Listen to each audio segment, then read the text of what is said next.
வணக்கம் நண்பர்களே. நம்ம இப்போ டிஎன்பிஎஸ்சி குரூப் 4 நியூ சிலபஸ் படி தமிழில் யூனிட் 7ல் தமிழின் தொன்மை அந்த தலைப்பின் கீழே பார்க்க போகிறோம். செம்மொழி தமிழ். இந்த செம்மொழி தமிழ் அப்படிங்கிற லெசன் எங்கே இருக்குது அப்படின்னா நம்மளுடைய ஓல்டு சமச்சீர் புக்கு 7th இருக்குது.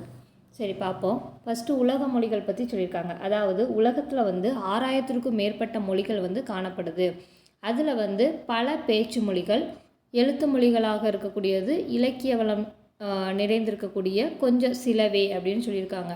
எளிதில் பேசவும் பாடல் இயற்றவும் இயற்கையாக அமைந்தது நம்மளுடைய தென்மொழியாகிய தமிழ்மொழி ஒன்றே அப்படின்னு யார் சொல்லியிருக்காங்கன்னா வள்ளலார் சொல்லியிருக்காங்க. உலக மொழிகளில் சிறந்தது என்னதுன்னா தமிழ்மொழியே அப்படின்னு அறிஞர்கள் பலர் குறிப்பிடுகிறார்கள். அடுத்து செம்மொழிகள் பார்க்க போகிறோம்.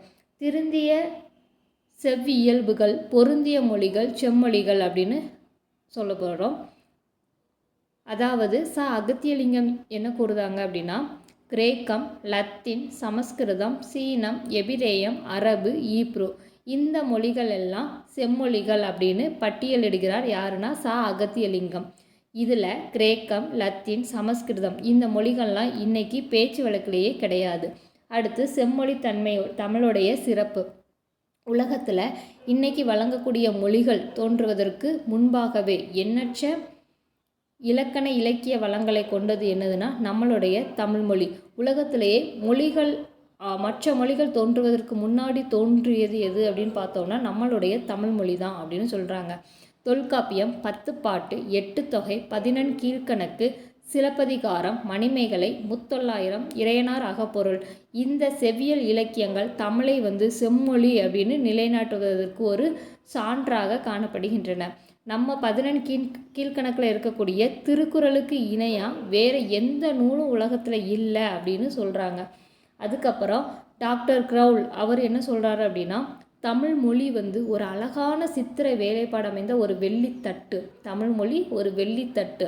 அதில் வைக்கப்படக்கூடிய தங்க ஆப்பிள் என்னது அப்படின்னா நம்மளுடைய திருக்குறள் அப்படின்னு சொல்கிறாரு. தமிழ் மொழி வெள்ளித்தட்டு, அதில் வச்சிருக்கக்கூடிய தங்க ஆப்பிள் திருக்குறள் அப்படின்னு சொல்கிறாரு. தமிழ் என்னை ஈர்த்தது, குறளோ என்னை இழுத்தது அப்படின்னு சொன்னவர் டாக்டர் க்ரௌல். அடுத்து தமிழுடைய தனி பெருந்தன்மைகள் என்னன்னு பார்க்கும். இது இயல்பாக தோன்றிய தமிழ்மொழியோடைய உயரிய பண்புகள் தன்மைகள் தான் ஒவ்வொரு தமிழனும் நம்ம அறிஞ்சுக்கிடணும் அப்படின்னு சொல்கிறாங்க. அதுக்கப்புறம் தொன்மை. உலகத்தில் மிக பழமையான நிலப்பகுதி எதுன்னு பார்த்தோம்னா நம்மளுடைய குமரிக்கண்டம் தான். அந்த நிலப்பகுதி கடல் கோளால் மூழ்கிவிட்டது. பல கடல் சீற்றங்கள் இதனால் அது மூழ்கிவிட்டது அப்படின்னு சொல்கிறாங்க. அந்த தொன்மையான நிலத்தில் தான் நம்மளுடைய தமிழ் மொழி தோன்றியது அப்படின்னு நம்மளுடைய தண்டியலங்கார செயல் கூறுது. இதில் என்ன சொல்கிறாங்க அப்படின்னா ஓங்களிடை உயர்ந்தோர் தொலை விளங்கி ஏங்கொழிநீர் ஞாலத் திருளகற்றும் ஆங்கவற்றுள் மின்னேர் தனியாளி வெங்கதிரொன்றே ஏனையது தன்னேர் இல்லாத தமிழ் அப்படின்னு சொல்கிறாங்க. தமிழுக்கு நிகர் வேறு எதுவுமே இல்லை அப்படிங்கிற மாதிரி இதில் சொல்கிறாங்க. அடுத்து மென்மை அப்படின்னா நம்மளுடைய தமிழ் மொழி மெல்லோசை உடையது. அதனால் உலக முதன்மொழியாய் தோன்றியதும் நம்மளுடைய தமிழ்மொழி தான். இன்றைக்கும் அது வழக்கொழியாமல் இளமை மாறாமல் கன்னித் தமிழாய்வு தான் இருக்குது அப்படின்னு சொல்கிறாங்க. தமிழை தாய்மொழியாக கொள்ளாதவரும் அவங்களுடைய முயற்சியால் எளிதாக ஈஸியாக அவங்க கற்கவும் பேசவும் முடியும் நம்மளுடைய தமிழை அப்படின்னு சொல்கிறாங்க. எந்த காலத்தும் உள்ளத்தில் எழக்கூடிய கருத்துக்களை எல்லாம் தெரிவிக்கத்தக்க சொற்களை கொண்டதாக நம்மளுடைய தமிழ்மொழி இருக்குது. அதாவது முக்காலமே நம்ம முக்காலத்தில் உள்ளதையும் நம்ம சொல்லக்கூடிய இதில் தான் நம்மளுடைய தமிழ்மொழி இருக்குது அப்படின்னு சொல்கிறாங்க. தாய்மை. பெற்றோரை குறிக்கக்கூடிய அம்மை அப்பன் அப்படிங்கிற வார்த்தை நம்மளுடைய நாஞ்சில் நாட்டில் தான் தோன்றிய தமிழ்ச்சொல். இந்த தமிழ்ச்சொல் தான் வடமொழி உட்பட உலக பெருமொழிகள் எல்லாத்துலேயும் கொஞ்சம் வடிவம் மாறி நம்மளுக்கு வருது அப்படின்னு சொல்கிறாங்க. அப்போது அம்மை அப்பன் அப்படின்னு தோன்றிய தமிழ்ச்சொல் எங்கன்னா நம்மளுடைய நாஞ்சில் நாட்டில். இப்போ அது உலகம் ஃபுல்லாக கொஞ்சமாக திரிந்து அதை தான் பயன்படுத்தாங்க அப்படின்னு சொல்கிறாங்க. தமிழ்ச்சொல் இல்லாத உலக பெருமொழி யாதொன்றும் இல்லை அப்படிங்கிறது தான் மறக்க முடியாத உண்மை அப்படின்னு சொல்கிறாங்க. தூய்மை. தமிழில் வழங்கிய ஆயிரக்கணக்கான பேச்சு வழக்கு சொற்களும் நூல் வழக்கு சொற்களும் நம்மளுடைய காலத்துடைய வெள்ளத்தால் மறைந்து போயின. ஆனால் மீதி எஞ்சி இருக்கக்கூடிய அந்த பழஞ்சொற்களை கொண்டு நம்மளுக்கு தேவைக்கேற்ப புது சொற்களை நம்மளால் உருவாக்கி கொண்டு பேச முடியும். பிறமொழி துணையின்றி தமிழால் தனித்து இயங்க முடியும் அப்படின்னு சொல்கிறாங்க. இந்த உண்மையை அறிந்தே தமிழ் பிறமொழி துணையின்றி தனித்து இயங்குவது மட்டுமன்றி தலைத்து ஓங்கவும் செய்யும் அப்படின்னு யார் சொல்லியிருக்காங்கன்னா கால்டுவெல் சொல்லியிருக்காங்க. தமிழ் பிறமொழி துணையின்றி தனித்து இயங்குவது மட்டுமன்றி தலைத்தோங்கவும் செய்யும். அப்புறம் இதோடைய தமிழ் மொழியுடைய செம்மையை பார்க்க போகிறோம். மக்களுக்கு ஒழுக்க வரம்பு எப்படி தேவையோ அதே மாதிரி மொழிக்கு இலக்கண வரம்பு சொற்களும் திருந்திய வடிவம், இது ரெண்டுமே மொழிக்கு இலக்கண வரம்பும் சொற்களுக்கு திருந்திய வடிவம் இது இன்றியமையாதது அப்படின்னு சொல்கிறாங்க. தமிழில் உள்ளது போல வேறு எந்த மொழியிலையுமே நம்மளால் காண முடியாது.